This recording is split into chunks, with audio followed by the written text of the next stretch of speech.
안녕하세요. 이목사입니다.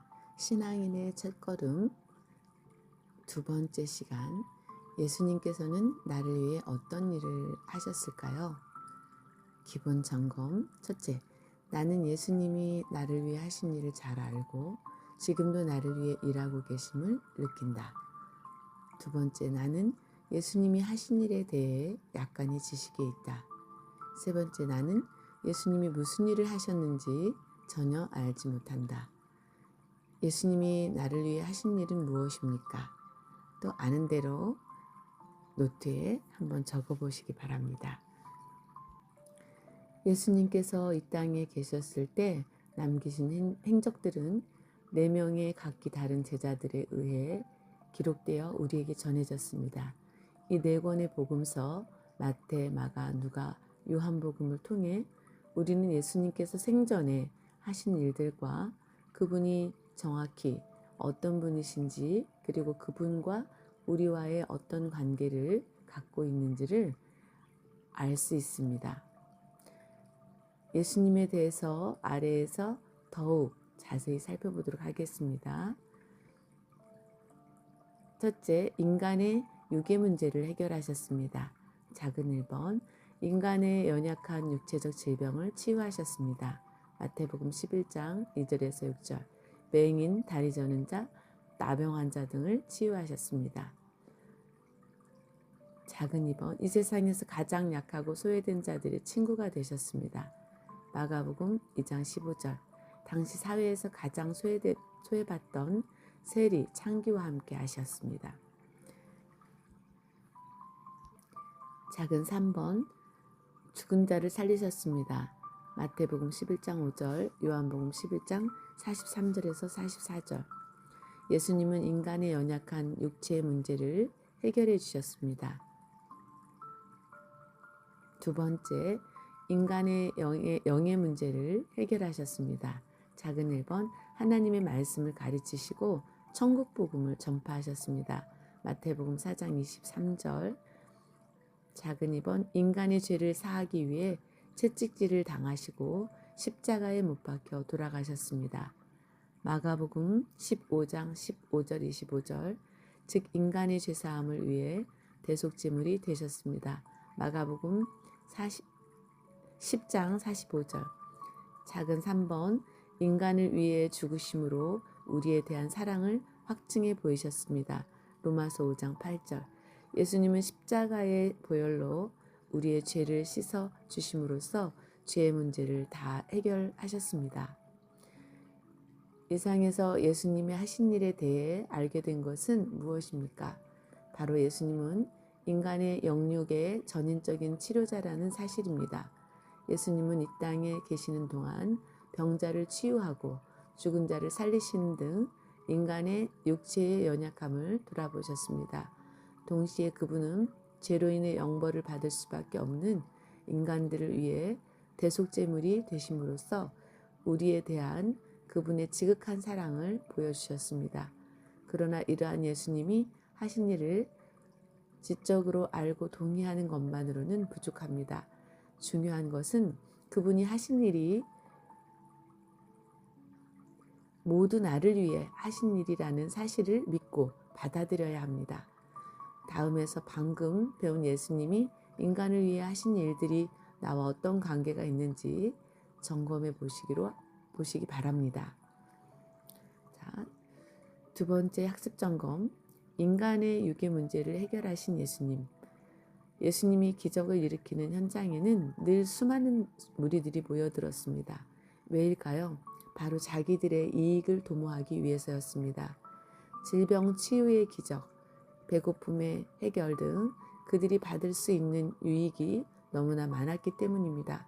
그러나 막상 예수님이 관원들에게 잡혀 십자가에 못 박히는 순간을 맞자 그들은 대부분 예수님을 배신하고 심지어 저주를 퍼붓기도 했습니다.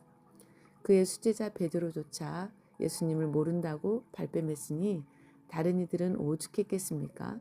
그들은 왜 그렇게 했을까요? 바로 자신들의 신변에 위협이 왔기 때문입니다. 즉 예수님이 더 이상 그들의 유익이 되지 못한다는 것을 알았기 때문입니다. 내가 만일 예수님의 제자였다면 어땠을까요? 나도 내 삶에 위기가 오고 유익이 끊어지면 제자들처럼 예수님을 배반하지 않을까요? 우리도 제자들처럼 내게 오는 유익이 끊어지면 예수를 믿음으로 삶의 어려움이 닥쳐온다면 능히 예수님을 배반할 수 있는 자들입니다.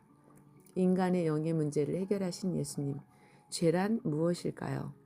성경에서 죄의 기원은 인간의 탐욕에 따른 창조주에 대한 불순종에서 찾습니다. 하나님께서는 최초의 인류 아담과 하와를 지으시고 창조주와 피조물의 관계를 명확히 설정해 주셨습니다. 그것은 에덴 동산의 모든 열매는 따먹을 수 있으나 동산 중앙에 있는 선악을 알게 하는 나무는 절대로 따먹지 말라는 명령이었습니다. 그러나 아담과 하와는 하나님과 같아지기 위해 그분의 명령에 불순종하는 죄를 저질렀습니다. 이로써 창조주 하나님과의 영적 단절을 초래했습니다. 그리고 이 죄의 영향은 비단 하나님과의 관계 단절뿐 아니라 사람과 사람 사이, 하나님과 자연 사이가 단절되는 고통을 가져왔습니다. 이제 인간은 풍요로운 누림의 땅으로부터 추방을 당하고 낙원을 잃어버린 신세가 되어 버린 것입니다. 저주받은 땅은 이제 더 이상 인류에게 풍요를 선물하지 않았습니다.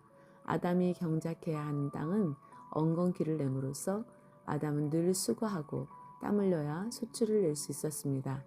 하와는 해산하는 데 고통이 더해졌습니다.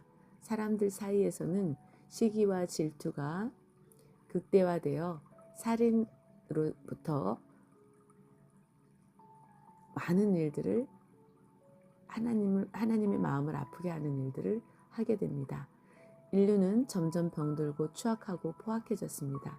이 모든 것이 죄로 인한 영적 단절에서 기인한 것이었습니다. 내가 자주 범하는 죄는 어떤 것이 있을까요? 세상에서 보통 죄란 행위의 결과를 말하지만 성경은 더욱 높은 윤리적 기준을 제시합니다. 마음의 동기가 불순하면 그것 역시 죄에 속한다는 것입니다. 내가 마음으로 짓는 죄는 어떤 것들이 있는가? 인류의 죄로 인해 인류 사회가 어떻게 파괴되어 갔는지를 살펴보기로 하겠습니다. 유기적 사회, 타락 이전의 에덴 사회로 누림의 사회였습니다. 아담의 사회는 아담이 범죄한 후 일을 해야만 먹을 수 있는 사회가 되었습니다. 땅이 엉겅퀴와 가시를 내게 되었고, 가인의 사회, 일한 만큼도 먹지 못하는 사회, 땅이 혈액을 잃어버렸습니다. 성욕적인 사회, 살인을 넘어 인권유린의 사회, 하나님의 아들들이 사람의 딸들을 취하였습니다. 바벨탑 사회, 언어 유린으로 인간 사회 전체가 깨진 사회, 전쟁의 사회. 죄는 정지 개념이 아닙니다. 즉 죄는 죄가 죄를 낳는 악순환의 고리입니다. 그러나 인류에게는 소망이 있습니다. 자신의 피조물의 영적 죽음을 간과할 수 없으셨던 하나님은 죄 없는 자신의 아들을 이 땅에 보내셔서 인류의 죄악을 모두 담당하게 하셨습니다. 이로써 우리의 죄는 깨끗이 사해졌고 하나님과 막혔던 담이 허물어졌습니다. 즉 우리가 죄인 되었을 때에 예수님은 우리를 사랑하신다는 확증을 보이셨는데 그것이 바로 십자가에서의 대속의 죽음입니다. 요한복음 10장 17절에서 18절 예수님은 내가 내 목숨을 버리는 것은 이를 내게서 빼앗는 자가 있는 것이 아니라 내가 스스로 버리노라 라고 말씀하셨습니다. 여기서 스스로 버리노라는 스스로 놓다라는 의미입니다. 이 말은 예수님의 십자가에서의 대속적 죽음은 바로 그분의 자발적인 일이었음을 강조하는 것입니다. 예수 그리스도의 십자가의 사랑이 확실하게 느껴지는가? 예수님은 바로 나의 죄를 씻어주시려 십자가를 지셨습니다. 이처럼 아담의 불순종은 인류에게 저주를 불러왔지만 예수님의 보혈은 의를 이루게 했습니다. 예수님은 인류의 죄를 대신하여 제물로 드려짐으로 막혔던 영적 담을 무너뜨려 주셨습니다. 하나님과 원수되었던 것이 모두 회복되었다는 것입니다. 즉 하나님과 사람, 사람과 사람, 하나님과 자연의 관계가 모두 회복되었습니다. 예수님은 바로 나와의 관계 회복을 위해 십자가를 지셨습니다. 지금 이 시간에 나를 바꾸기 위하여 나를 양육할 수 있는 양육자를 내게 보내주신 분도 하나님이십니다. 간증 하나를 듣겠습니다. 자존감이 낮았던 학창 시절의 나. 초등학교 시절에 당한 사고로 인해 한쪽 팔을 제대로 펼 수 없었던 나는 늘 위축된 마음과 안 좋은 성적으로 낮은 자존감에 시달려 왔습니다. 이런 낮은 자존감은 자신감 결여와 무서움, 질투 등의 감정도 함께 불러일으키는 것이 일반적인데 나도 역시 늘 이런 감정들로 괴로워했습니다. 공부 잘하는 아이가 최고의 대접을 받던 당시의 풍토 속에서 나같이 하위권 성적으로 일관하는 학생은 종종 인격에도 문제가 있는 아이로 취급받기 일쑤였습니다. 나는 늘 친구들이 싫어하는 유의 학생이었습니다. 예를 들면 공부 못하고 가난하고 코 흘리고 부스러움이 핀 얼굴을 하고 다니는 친구들과 짝꿍이 되곤 해서 선생님께 불만을 품었는데 어느 날 나의 마음속에 선생님들이 나를 이런 친구들과 동급으로 여기고 있다는 깨달음이 왔습니다. 이런 일로 인해 나는 좋아하는 여학생에게도 말 한번 붙여보지 못했고 좋아하는 여학생과 스스럼 없이 친구가 되는 친구들을 보면 일종의 부러움 같은 시기심의 감정을 갖기도 했습니다.